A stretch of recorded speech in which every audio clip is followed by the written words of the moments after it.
There's the red light. Okie dokie, thank you for joining me today. In this video, as with the previous ones we've covered, I'll be reading the 3 sentences written just behind me, and embedded within these sentences could be issues related to verb tense, punctuation, spelling, and the like.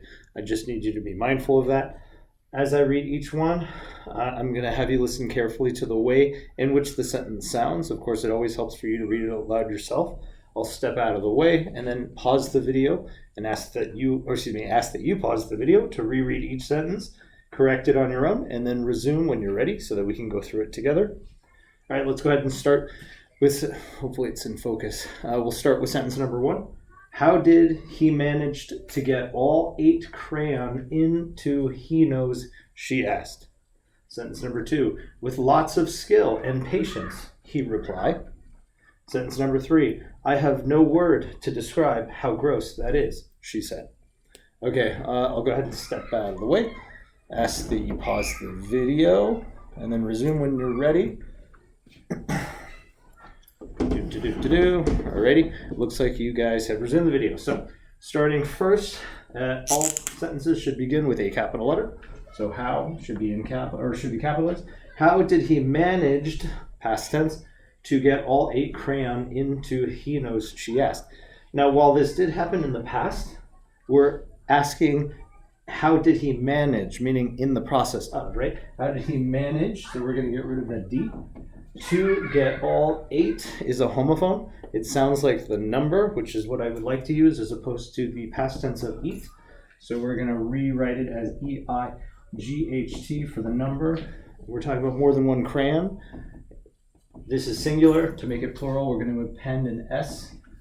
So into should be unified or should be a compound word.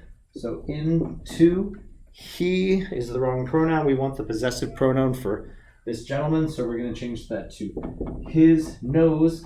And it looks like we've got a second clause in which this woman is asking a question, which suggests that the first clause is the question that she's asking. Tells us it's dialogue, needs to be captured with quotation marks. And since it's a question or an interrogative because she's asking it, we follow that initial clause with a question mark, and we separate that statement or that part of the dialogue from the rest of the sentence with a comma. She asked, and then period. We're going to punctuate that end of the sentence. Okay, number 2. Looks like we're responding to the question. With should be capitalized beginning of the sentence. So with lots of skill and patience, he replied. So he reply, in this case he's already done it, he replied, should be IED, period, with lots of skill and patience. Sounds like what his reply was, telling us it's dialogue. Again, need to capture that using quotation marks. All right, so with lots of skill and patience, he replied. Number 3, I. Of course, you have an independent subject pronoun I, and at the beginning of a sentence should always be capitalized. So I have no word to describe. Generally, you're going to have more than 1 word, so this should be a plural. I have no words to describe how gross that is, she said. Again, we've got this initial clause, which is what she is saying. And the fact that she said it, this last part, where we're attributing the first clause to her, makes this the second clause. So I have no words to describe how gross that is.